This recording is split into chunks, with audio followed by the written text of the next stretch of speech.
Hello students, welcome to core classes. Student, last video में हमने upload किया था BCSCT 131 के कोर्स कोड के रिगार्डिंग असाइनमेंट 2025 के लिए असाइनमेंट क्वेश्चन नंबर 1, 2, 3, 4 हमने अपलोड कर रखा है। और आज के जो इस वीडियो में हम उस वीडियो को ही कंटिन्यू कर रहे हैं, उसी असाइनमेंट को आगे कंटिन्यू कर रहे हैं with question number 5। Question number 5 का स्टेटमेंट है, हमें श्रोडिंगर वेव इक्वेशन यूज़ करके Cartesian to spherical plane coordinates system बनाना है और उसके रिगार्डिंग हमें उसका श्रोडिंगर वेव इक्वेशन क्रिएट करके उसका सोल्यूशन भी फाइंड आउट करना है। उसके लिए सबसे पहले हमें कुछ कंसीडरेशंस करनी पड़ेंगी। तो कूलम लॉ को कूलम इंटरेक्शन को कंसीडर करते हुए हम कुछ कंसीडरेशंस करेंगे। Nuclear charge is equals to Z multiply E, mass is equals to M capital में, और इलेक्ट्रॉन का चार्ज हम स्मॉल e में लेंगे और उसका मास लेंगे स्मॉल m में। तो सबसे पहले हम पोटेंशियल एनर्जी जो हमने इसी असाइनमेंट में क्वेश्चन नंबर 1 में क्रिएट की थी, V is equals to -ZE² / इसको यूज़ बाद में करेंगे, लेकिन पहले इलेक्ट्रॉन का रिड्यूस मास क्रिएट करेंगे। आपको पता है reduce mass of any object is equals to ratio of sum of their masses to the product of the masses. तो उसी को यूज़ करके हम बनाएंगे 1/μ is equals to reciprocal sum of reciprocal of the masses of object. 1/μ is equals to capital M plus M in upon product of both masses. लेकिन यहाँ पे reciprocal को सॉल्व करेंगे तो ये जो राइट साइड पे वैल्यू है उसका भी रेसिप्रोकल होगा, तो ये हम इक्वेशन नंबर 1 मानेंगे। ये हम कर रहे हैं सिर्फ और सिर्फ श्रोडिंगर वेव इक्वेशन को क्रिएट करने के लिए फॉर हाइड्रोजन एटम या फिर हाइड्रोजन लाइक एटम्स के लिए। तो श्रोडिंगर वेव इक्वेशन को हमने अभी लास्ट क्वेश्चन में 4th क्वेश्चन में क्रिएट किया था, del square psi plus 8 pi square mu upon h square E plus V। तो V का वैल्यू हमने यहाँ पे सब्स्टिट्यूट किया है into psi is equals to 0। But यहाँ पे अगर हम hydrogen atomic numbers for example consider करेंगे तो यहाँ पे Z का वैल्यू 1 आ जाएगा। Consider position of electrons in the given polar coordinates. तो उसके स्फेरिकल कोऑर्डिनेट्स को हम रेक्टेंगुलर कार्टेशियन कोऑर्डिनेट के साथ रिलेट करेंगे। वो 3 कोऑर्डिनेट्स हमारे पास आएंगे रेडियल पार्ट, और 2 हमारे पास कोऑर्डिनेट आएंगे एंगुलर पार्ट के। तो रेडियस होगा r और एंगुलर पार्ट होगा थीटा एंड फाई। तो इसको कंसीडर करने के लिए सबसे पहले हमने, आप यहाँ पे स्क्रीन पे आप डायग्राम देख रहे हो, उस डायग्राम को यूज़ करके हम रेडियल और एंगुलर पार्ट का रिलेशन निकालेंगे इन ऑल 3 एक्सिस। तो ऑल 3 एक्सिस में एक्स एक्सिस में हमें वैल्यू मिलेगा x is equals to r sine theta cos phi, y is equals to r sine theta sine phi, और z is equals to r cos theta. Equation number 2 for hydrogen atom can be expressed in form 1/r square curly upon curly r square curly psi upon curly r। ये सिर्फ और सिर्फ हमारा radial part होगा। Angular part theta को use करके curly square psi into curly phi square, और phi को यूज़ करके हम बनाएंगे 1/r square sine theta curly upon curly theta sine theta into curly psi upon curly theta.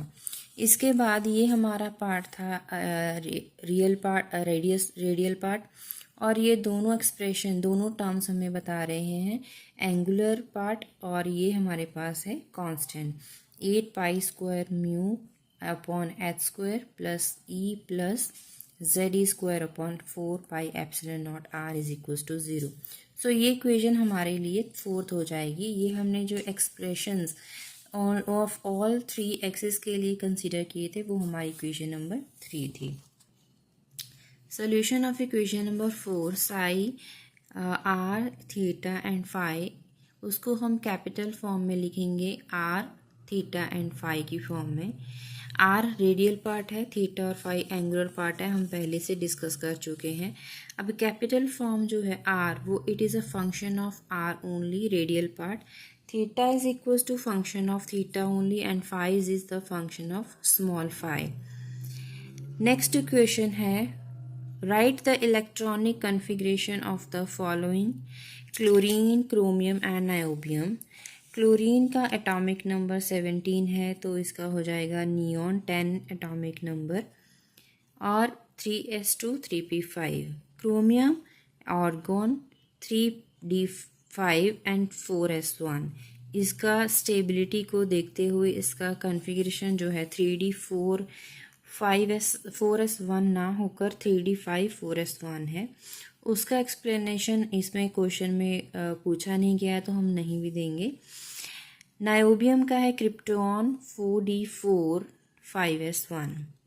Next question is state Aufbau principle. Aufbau principle हमें ये बताता है कि जो भी एटॉमिक ऑर्बिटल में इलेक्ट्रॉन फिल किए जाते हैं उसको फिल करने के लिए उसका एक specific order, particular order use किया जाएगा। वो ऑर्डर होगा अकॉर्डिंग टू एनर्जी लेवल। तो सबसे पहले लोअर एनर्जी लेवल के एटॉमिक ऑर्बिटल में ही इलेक्ट्रॉन फिल होगा। उसके बाद विद रिस्पेक्टिव हम गो ऑन करेंगे increasing order of energy level में। तो सबसे लोएस्ट एनर्जी लेवल किस ऑर्बिटल का है? 2s। इसका मतलब सबसे पहले जो इलेक्ट्रॉन फिल किया जाएगा वो 2s ऑर्बिटल में किया जाएगा, then 2p 3s 3p 4s and so on. So इसका specific definition is Aufbau principle states that electron fill in atomic orbital in a specific order based on their energy levels. Electrons are filled into atomic orbitals in increasing order of energy level. Sixth question is, first ionization energy of second period element shows that values increases from lithium and beryllium, decreases for boron, and another again increases for nitrogen and decrease in oxygen। ऐसा क्यों?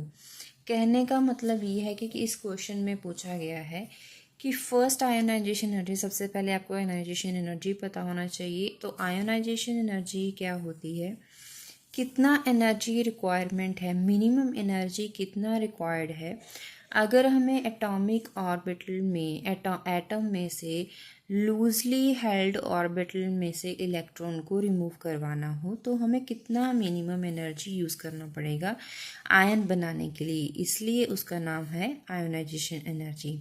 लेकिन उसका in the periodic table left to right और up to down जो criteria है उसके regarding एक particular increasing और डिक्रीजिंग ऑर्डर है। बट अगर हम क्वेश्चन में देखें, कभी कभी क्या होता है कि पर्टिकुलर ऑर्डर नहीं मिलता है, ना तो प्रॉपरली इंक्रीमेंट मिलता है हमें, ना ही डिक्रीमेंट। तो लिथियम टू बेरिलियम में जाते हुए इंक्रीज कर रहा है, बट बोरोन से इंक्रीज करने के बजाय डिक्रीज करता है फर्स्ट आयोनाइजेशन वैल्यू, एनर्जी का वैल्यू। ऐसा क्यों? आयोनाइजेशन एनर्जी डेफिनेशन है, सबसे पहले define as minimum energy required to remove loosely bound electron from the atom in gas phase. अगर हम मल्टी इलेक्ट्रॉन की बात करें, मल्टी इलेक्ट्रॉन एटम्स में एक इलेक्ट्रॉन से ज़्यादा होते हैं और उसमें इलेक्ट्रॉन्स अगर रिमूव करवाने तो 1 बाय 1 करवाएंगे। सबसे पहला इलेक्ट्रॉन रिमूव करवाने के लिए जो एनर्जी रिक्वायर्ड होगी that is known as first ionisation energy. Second orbital को, सेकेंड इलेक्ट्रॉन को रिमूव करवाने के लिए we can termed ionisation energy as second ionisation energy. और we have study in lower classes as well as in last semester and early chapters that second ionization energy is far greater value as compared to first ionization energy. Second ionization energy is larger than the first, since during second ionization energy electron to be removed from positively charged ion। क्योंकि second electron को remove करवाने के लिए हम किस electron में, किस atom में से, अभी वो एटम तो नहीं रहा है, क्योंकि फर्स्ट आयोनाइजेशन एनर्जी के अकॉर्डिंग फर्स्ट इलेक्ट्रॉन को रिमूव करवाने के बाद वो एटम पॉजिटिव आयन में कन्वर्ट हो गया था, और पॉजिटिव आयन में से एक और इलेक्ट्रॉन को रिमूव करवाना इज़ वेरी डिफ़िकल्ट टास्क, तो उसके लिए high amount of energy required होता है। Lithium, beryllium, boron, carbon, nitrogen का जो वैल्यू है सेकेंड आयनाइजेशन एनर्जी का, वो आप देख सकते हैं पहले 500 के अराउंड है, फिर 900 है, ठीक है, इंक्रीज़ कर रहा है। लेकिन बोरोन के केस में आते ही वो एकदम से डिक्रीज़ करता है, कार्बन में जाके वैल्यू एकदम से बढ़ जाती है। इन अबव डाटा वहाँ पे आप देख रहे हैं, ये जो क्राइटेरिया आपको दिख रहा है वो ऑर्डर पीरियोडिक टेबल के अकॉर्डिंग लेफ़्ट टू राइट है, मतलब कि वो पीरियोडिक टेबल में अकॉर्डिंग टू पीरियड है। तो हमें पता है कि जो लेफ़्ट टू राइट जैसे हम मूव करते हैं पीरियोडिक टेबल में, तो न्यूक्लियर चार्ज इंक्रीज़ करता है।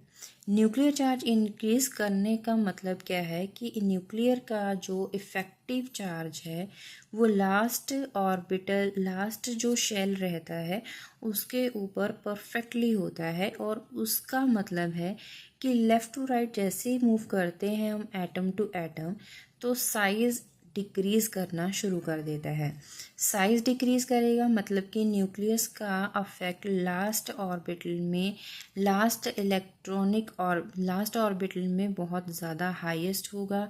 इसका मतलब effective nuclear charge will be dominate as compared to last loosely bound electron in the outermost shell। इसका मतलब होगा कि लास्ट शेल में से इलेक्ट्रॉन रिमूव करवाना बहुत डिफ़िकल्ट हो जाएगा in case of boron and carbon, और अगर नाइट्रोजन में जाएंगे तो उसकी वैल्यू 1000 से भी ज़्यादा हो जाएगी, और ऑक्सीजन में और ज़्यादा हो जाएगी, फ्लोरीन में और ज़्यादा, क्योंकि fluorine is the most electronegative element, तो उसमें से इलेक्ट्रॉन को रिमूव करवाना बहुत हाईएस्ट एनर्जी चाहिए होगा। आयोनाइजेशन एनर्जी का वैल्यू बहुत ज़्यादा लगेगा। But the values increases from lithium to beryllium, decreases from boron. The increase in effective nuclear charge across element in period, high energy level of electron in as compared to those in ns electron as compared to np electron. The stability associated with half-filled and fully filled orbitals. Electron in np orbital are in higher energy level as compared to s energy level. It is easier to remove electron from np as compared to ns. Boron needs lower ionization energy as compared to beryllium. तो इसका हमें explanation इसके electronic configuration से भी दे सकते हैं। Half filled and fully filled orbital are more stable, हमें पता है पार्शियली फिल्ड ऑर्बिटल से ज़्यादा हाफ फिल्ड और फुली फिल्ड जो ऑर्बिटल्स हैं मोर स्टेबल होते हैं। इसका मतलब वहाँ पे इलेक्ट्रॉन को रिमूव करवाना डिफ़िकल्ट हो जाएगा, वहाँ पे आयोनाइजेशन एनर्जी हाफ फिल्ड और फुली फिल्ड ऑर्बिटल में ज़्यादा होगी। So it is more stable then carbon and oxygen with partially field orbitals. तो नाइट्रोजन का अगर आप इलेक्ट्रॉनिक कन्फिगरेशन यहाँ पे लिखा नहीं है तो वो उसका कन्फिगरेशन हो जाएगा 1s2 2s2 2p3 हो जाएगा। तो 2p3 का मतलब है वो हाफ फील्ड है, p में 6 इलेक्ट्रॉन्स हो सकते हैं और 3 ऑर्बिटल्स हैं, तो हाफ फील्ड ऑर्बिटल है नाइट्रोजन के केस में। तो it is very stable as compare to carbon and oxygen because these both atoms have partially filled orbitals. So ये रीज़न आप वहाँ पे लिख सकते हैं। तो आज हमने किए 5th और 6th क्वेश्चन। नेक्स्ट वीडियो में हम जल्दी ही अगले क्वेश्चंस को कंसीडर करेंगे। तब तक आप इन क्वेश्चंस को नोट कर लीजिए और अगले वीडियो में जल्दी ही आप उसको कंटिन्यू कर सकते हो अपना असाइनमेंट। और अगर आपको ये वीडियो इस सेशन को पसंद किया और आपको ये हेल्पफुल रहा देन प्लीज़ डू लाइक और अपने क्लासमेट के साथ ज़रूर शेयर कीजिएगा। सो क्लॉक क्लासेस के साथ जुड़े रहिए। Thank you.